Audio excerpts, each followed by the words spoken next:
What happened to the science fiction films that vanished while the same famous classics kept returning? Some were made cheaply, but cheap did not always mean empty. Several predicted fears that still feel current. Tonight, we are opening the vault and revisiting 20 forgotten journeys that deserve another audience. Before we begin, like this video and share it and subscribe to the channel because forgotten cinema survives only when viewers bring it back into the conversation. Number 20. The Bed-Sitting Room, 1969. Several years after a nuclear conflict lasting only minutes, the survivors of Britain continue wandering through mountains of rubble.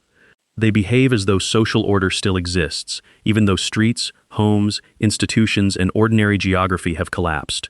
Police officers float overhead, ordering everyone to keep moving while offering almost no meaningful help. A family crosses the wasteland with a daughter who has been pregnant for an impossible length of time. Doctors, nurses, aristocrats, servants, and politicians attempt to perform their old roles because role-playing is the only structure they have left. As the story continues, people begin transforming into animals, furniture, and entire rooms. Lord Fortnum becomes convinced that he is turning into a bed-sitting room. Then his body gradually disappears into architecture, and other characters begin entering him as though he were a building. Elsewhere, a police sergeant becomes a dog, another person becomes a cupboard, and official announcements continue with complete seriousness. They wander through enormous fields of destruction, making every joke feel like a defense against reality. Richard Lester directs the apocalypse as a broken comedy sketch. The structure confused audiences expecting a conventional science fiction story, yet confusion is part of the design. The old world has lost meaning, but its habits continue moving through the debris. The film suggests that manners, class, bureaucracy, and public ceremony may survive longer than logic. People keep using titles and procedures because admitting that the system is gone would leave them with nothing. Few post-apocalyptic movies are this visually strange or emotionally uncomfortable. Extinction does not arrive as total silence. It arrives as a performance that continues after the audience, theater, and reason for performing have disappeared. Number 19. Crack in the World, 1965. A scientist believes the greatest energy source on Earth lies beneath the crust. Dr. Steven Sorensen proposes firing a nuclear device down a deep drilling shaft, hoping the explosion will break through the final barrier and provide access to the planet's magma. His colleague, Dr. Ted Rampion, warns that earlier testing may have created a dangerous weakness. Sorensen is seriously ill and knows his time is limited, which makes the project more than professional research. It becomes his final chance to achieve something history cannot ignore, so the experiment proceeds. Then earthquakes begin following a growing line around the globe. The blast has created a crack that moves beneath oceans, islands, and populated regions. Scientists calculate its direction and realize that if the fissure continues circling the planet, Earth may split apart. The threat does not wait inside one laboratory. It travels across maps while people evacuate cities, inspect damage, and attempt desperate interventions. One memorable sequence follows a train approaching a weakened bridge as the ground tears open beneath its route. Another sends a team above a volcanic region with a device intended to interrupt the crack. Sorensen finally realizes he has given the planet a fatal wound. The final image justifies the movie's place at number 1. When two branches of the fissure meet, a vast section of crust breaks free and rises into space. The fragment becomes a new moon. Earth survives, but it is permanently changed by the experiment. The effects are ambitious, the disaster grows logically, and the warning remains clear. Progress becomes catastrophe when urgency silences caution. The person demanding action may receive the glory, but everyone else inherits the consequences. Number 18. The Satan Bug, 1965. A heavily protected desert research facility develops biological agents for military study. One dangerous organism loses its strength after several hours. Another has no dependable natural limit once released. The staff calls it the Satan Bug, a name that sounds dramatic until the security system fails and the cultures disappear. Former intelligence officer Lee Barrett is brought into the investigation. The laboratory has been breached, scientists have been killed, and small containers holding an enormous threat are missing. The search leads through false identities, private aircraft, desert roads, hidden motives, and a plan aimed at a major American city. Empty corridors, abandoned protective suits, sealed doors, and missing bottles become more frightening than a creature could be. A glass container can sit unnoticed in a room while holding enough material to transform the entire story. The silence makes the laboratory feel like a tomb, built from modern equipment. Later, the investigation becomes a race to locate the stolen agent before it can spread through Los Angeles.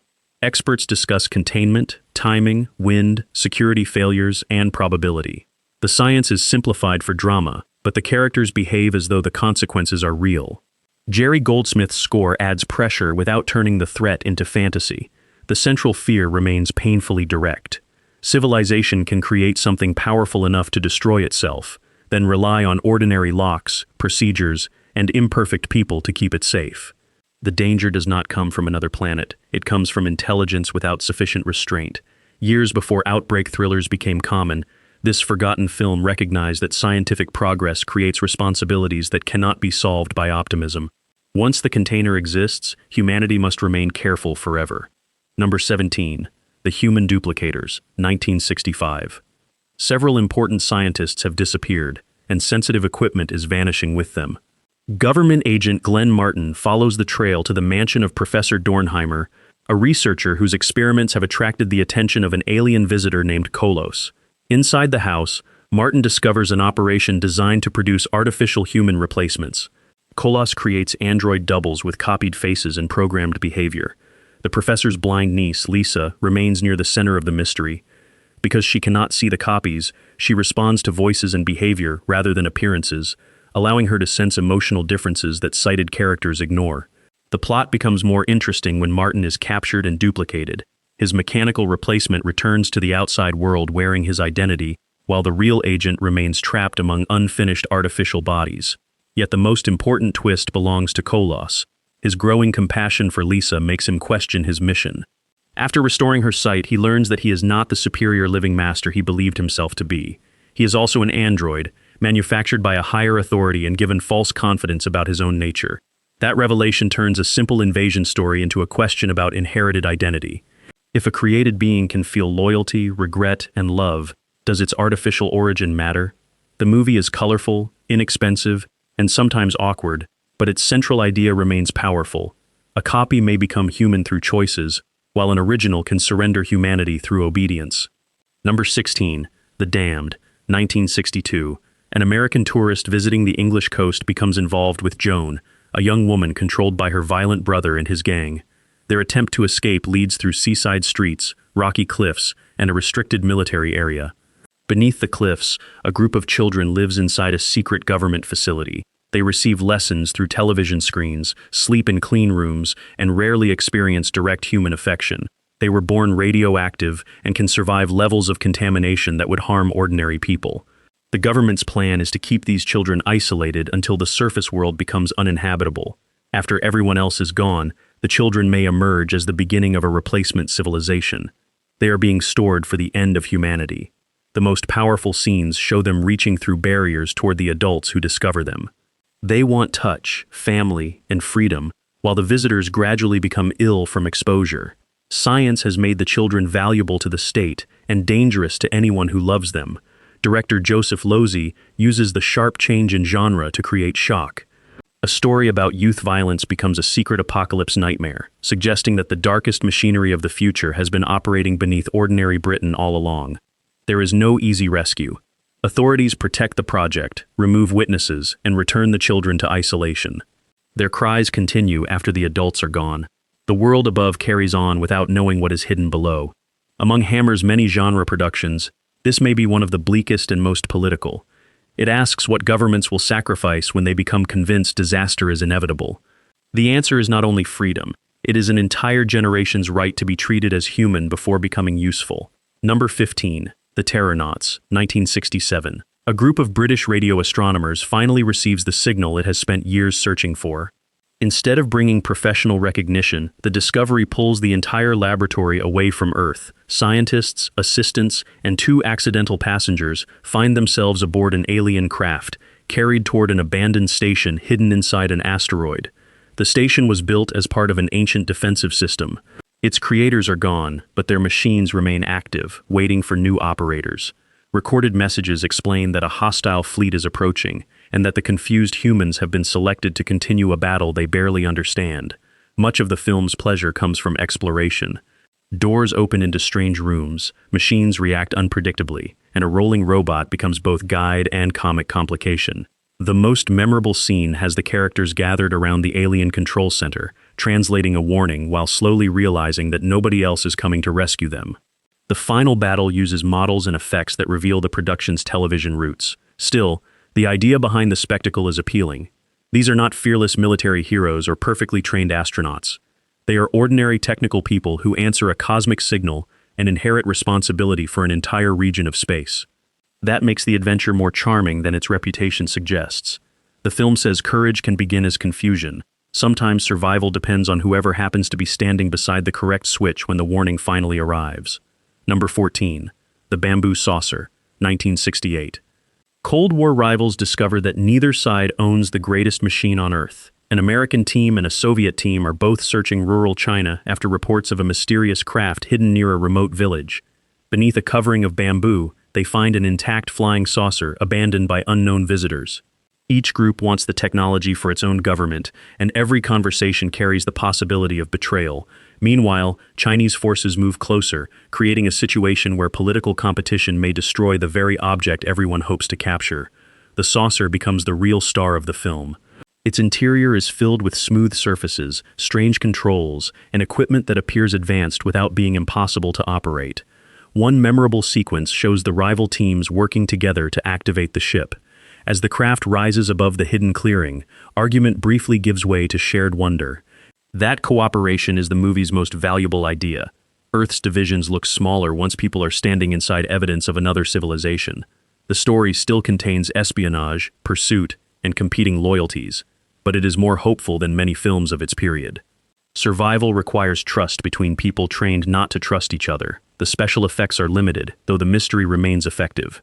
Instead of presenting alien technology as a weapon, the movie uses it as a test. The question is not whether humanity can fly the saucer. It is whether humanity can stop fighting long enough to deserve it. Number 13. The Time Travelers, 1964. Scientists create a screen capable of displaying images from another time. A researcher reaches toward the surface and discovers that his hand passes through. The team steps through and arrives in the year 2071. Earth's surface has been devastated, and hostile mutants threaten the remaining population. A group of survivors lives underground, using advanced technology while preparing a spacecraft that may carry them to a safer planet. Their civilization is impressive, but it is also temporary. The portal begins shrinking, leaving the visitors trapped in the future. They must choose between helping the underground community escape and searching for a route back to their own laboratory. As mutants break through defenses, scientists, technicians, and future survivors race to complete the evacuation ship. The simplest scene remains the most magical. Ordinary people walking through a flat screen into another century. Time is no longer a distant dimension. It is a room on the opposite side of a glowing wall. The finale pushes the idea further. An attempt to return creates a repeating chain of events. The movie circles back toward its own beginning, with characters watching versions of actions that have already occurred. Tiny changes suggest that they may be trapped inside a loop that keeps producing itself. Time is not presented as a straight road where travelers can turn around. It behaves like a maze whose exits lead back to earlier corridors. The sets and mutants reveal the limited budget, but the imagination remains generous. Many viewers forgot the title while remembering the doorway and final loop. That is often the sign of a forgotten film whose central idea was stronger than everything surrounding it. Number 12. The Wild, Wild Planet, 1965.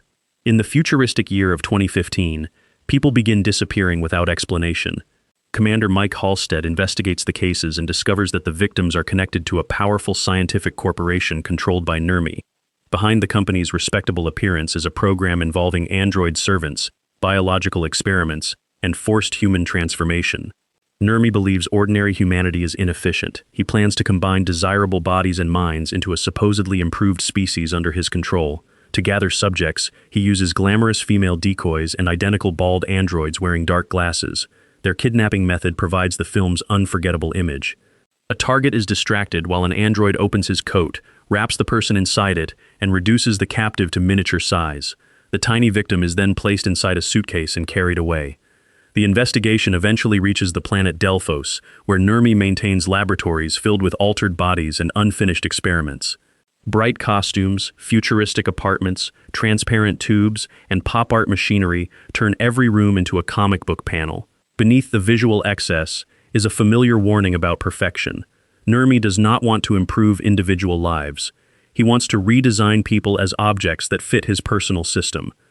Diversity, independence, and ordinary weakness become flaws to be removed.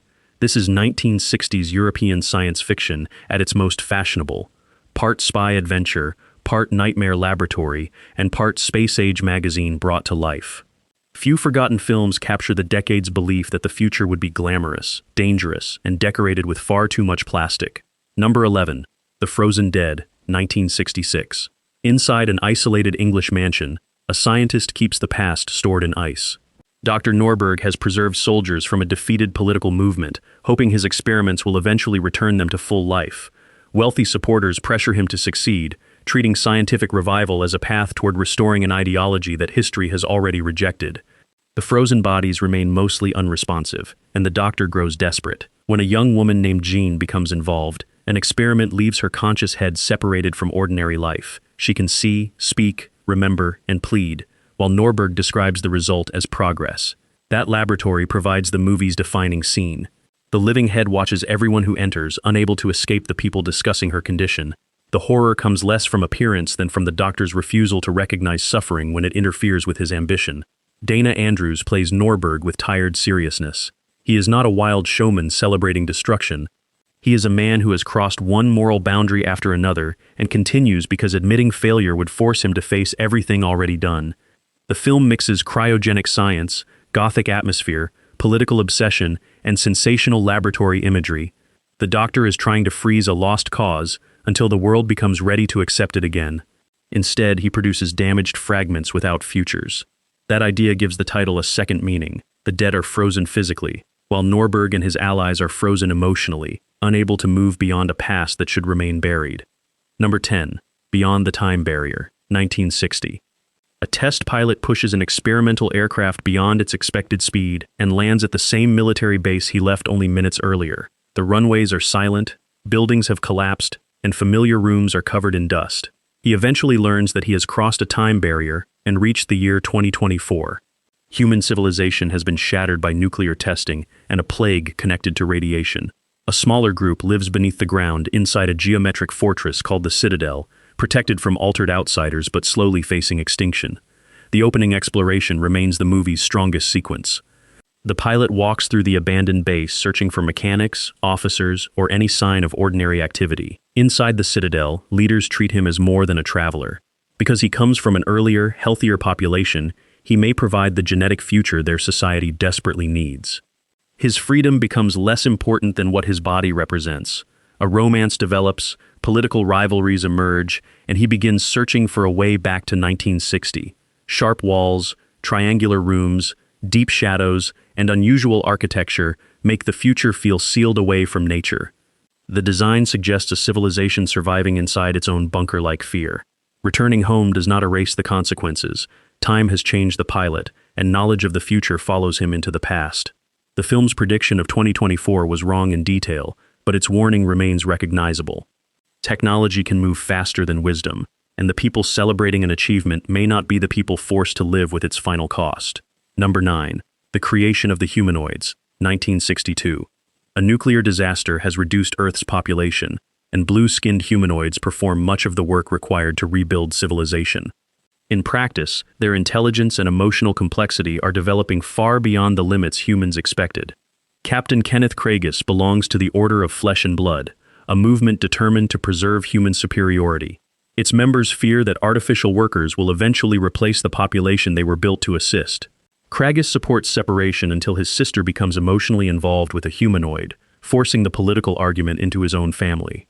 Humanoids can receive memory patterns from human minds. A central intelligence coordinates their development, while allowing them enough independence to form relationships and moral judgments. The crucial scene arrives when Kragus and Maxine discover the truth about their own identities. The people defending a strict border between natural and artificial life may already exist on the other side of that border. Their memories feel authentic, their emotions feel personal, and their fear remains real even when the material beneath their skin is manufactured. That revelation changes the entire conflict. The supposedly pure humans often behave with prejudice and cruelty. The story asks whether humanity belongs to flesh, memory, behavior, or the ability to care about another being. Painted sets, heavy dialogue, and stiff performances caused many viewers to dismiss the movie.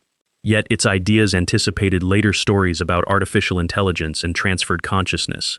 The most frightening possibility is not that robots will destroy humanity, it is that they may preserve human thought so successfully that biological humans become only the first version of something larger. Number 8. Unearthly Stranger, 1963. A scientist working on a secret project involving space travel returns from a sudden foreign marriage with a wife his colleagues know almost nothing about. Then small details begin disturbing the people around her. She rarely eats, never seems to sleep, and does not respond to ordinary physical conditions in an ordinary way. Her husband, Dr. Mark Davidson, wants to protect her from suspicion. Security officials believe alien agents may be trying to stop humanity from reaching other worlds. The threat is not represented by spaceships above London. It is present inside homes, offices, and intimate relationships. Julie walks past the children and every child suddenly stops playing. They stare at her and begin screaming. No adult can explain what they recognize, but their instinct exposes something that scientific instruments and educated observers have missed. Another unforgettable moment comes when Julie begins to cry. The tears burn lines into her cheeks, revealing that even an emotion she may genuinely feel is incompatible with the body she wears. That detail turns her from a simple infiltrator into a tragic figure. Julie may have entered the marriage as part of a mission, yet her attachment to Davidson seems increasingly real. If love is learned rather than natural, does that make it false? The restrained British style gives the film unusual power. Rooms remain quiet, characters speak carefully, and fear grows through observation. By the time the larger conspiracy is revealed, the invasion has already become personal. The enemy is not merely wearing a human face. It may be discovering what that face allows it to feel. Number 7. The Earth Dies Screaming, 1964. Civilization appears to have ended during an ordinary day. A train races forward without a driver. A car rolls uncontrolled into an obstruction. An aircraft falls from the sky. Bodies lie across roads and inside buildings, while the English countryside remains peacefully unchanged. A test pilot arrives after the disaster and begins searching for survivors. He eventually finds a small group gathered inside a village hotel. Their fragile plan collapses further when tall metallic robots enter the town. The robots can control the dead, returning motion to human bodies whose eyes have become blank and gray. These walking figures are slow, but their familiar faces make them more disturbing than the machines directing them. The opening montage is the film's signature achievement. Without long explanations, it creates the feeling that the world stopped between 1 second and the next. Empty streets and operating machinery suggest that humanity disappeared too quickly, even to switch anything off. The survivors discover that a repeating radio signal guides the robots. Their only practical chance is to build a direction finder, locate the transmitter, and destroy it. The solution depends on engineering and patience rather than heroic strength. A newborn offers a small image of continuity, though it also raises the stakes. The group is not merely trying to preserve itself. It is protecting the possibility that ordinary human life can begin again. The costumes are simple, and the running time is compact. Still, the film understands apocalypse perfectly. The end of the world becomes most frightening when familiar places remain standing, waiting for people who are no longer there. Number 6. The Monitors, 1969. Earth has been conquered, but the conquerors have removed many of the things humans claim to hate. War has ended. Public disorder is controlled. Hunger and conflict appear reduced. The white uniformed monitors speak gently, smile politely, and explain that their supervision exists for humanity's own protection. Most citizens accept the arrangement because daily life is safer. A resistance group called Scrag refuses. Its members insist that peace imposed from above is still a form of captivity. Harry, an ordinary man rather than a trained revolutionary, becomes trapped between the calm alien administration and rebels whose plans are often disorganized. Monitors appear on television screens, delivering reassuring announcements while human society becomes increasingly absurd. The famous recurring image is that smiling official presence entering homes through broadcasts, reminding everyone that obedience is reasonable. Underneath the comedy sits an uncomfortable question. Is freedom valuable only when it produces good results? Humanity repeatedly demonstrates selfishness, confusion, and violence, while the invaders offer stability. Yet accepting their solution means surrendering the right to choose, fail, improve, and take responsibility. By the end, the monitors seem almost disappointed that people prefer a difficult, independent future to a comfortable, managed one. That reaction keeps them from becoming simple villains. They may genuinely believe they are helping. Still, the premise feels current. A dictatorship does not always arrive wearing armor. Sometimes it arrives with a friendly voice, efficient services, and a promise that nobody will ever need to make a dangerous decision again. Number 5. The Power, 1968.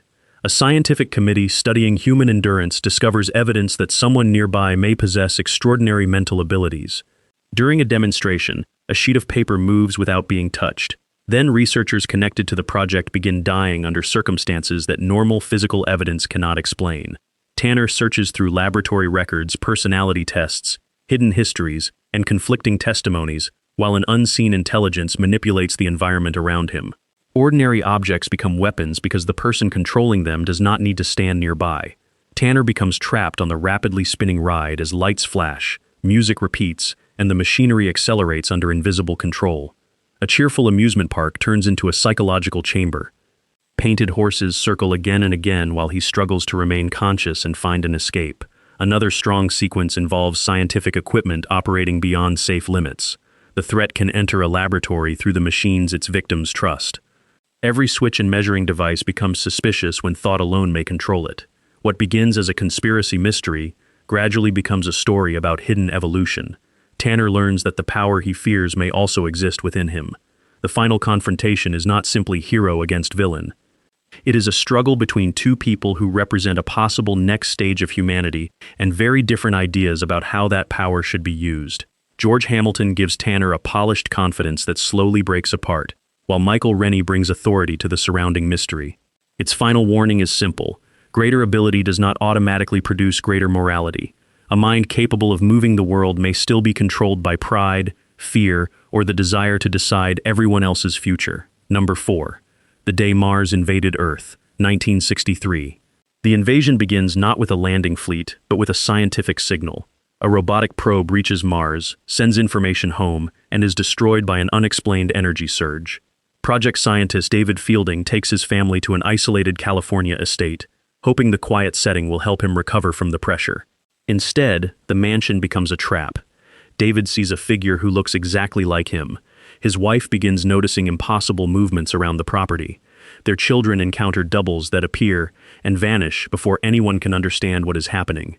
Locked gates, empty rooms, and familiar voices turn the house into a maze where identity itself can no longer be trusted. The Martians are not ordinary physical beings.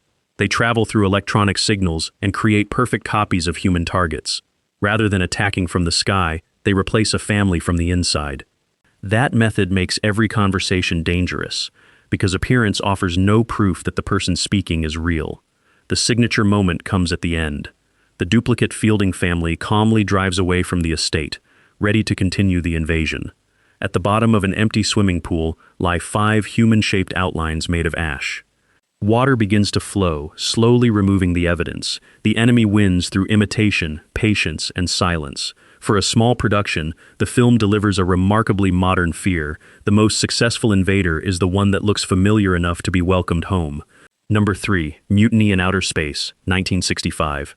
A mission returning from the moon brings home a discovery nobody recognizes as dangerous. One astronaut has been exposed to a fast-growing lunar fungus, and the organism soon begins spreading through Space Station X7.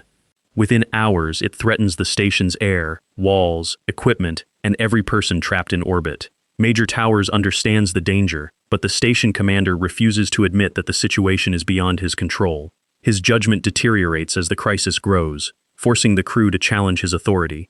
The title's mutiny is not driven by ambition. It becomes an act of survival against a leader who values command more than evidence. The fungus simply grows wherever the station provides warmth and oxygen. Pale material creeps across corridors and machinery, turning the life support system into an incubator. The crew realizes that fire or chemicals may spread contamination rather than destroy it. The most memorable sequence involves lowering the station's temperature until the interior becomes nearly uninhabitable.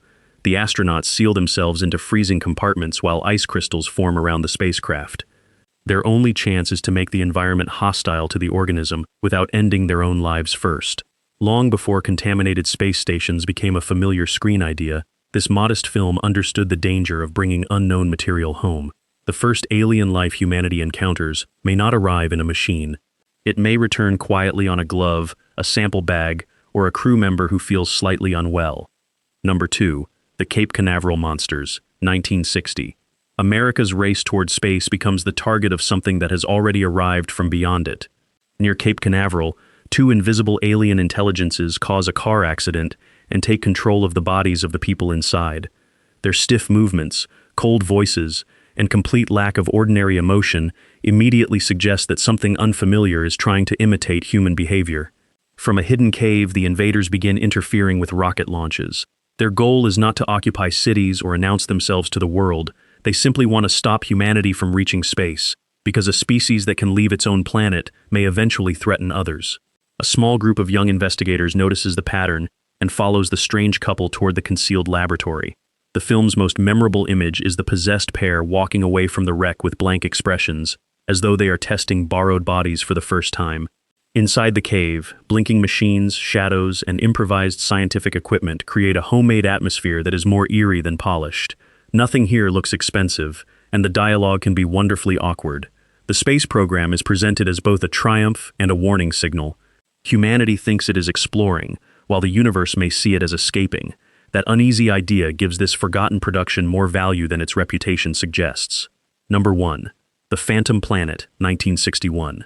A routine rescue mission turns into a journey toward a world too small for Earth to notice. Captain Frank Chapman is searching for missing spacecraft when his rocket crashes on an asteroid called Refton. The strange atmosphere immediately reduces him to the size of the people who live there, transforming an experienced astronaut into a helpless giant made miniature. Chapman is captured, questioned, and placed on trial before the leaders of the hidden civilization. Refton is not peaceful. Its inhabitants fear attacks from the Solarites, while personal jealousy grows around Chapman's arrival.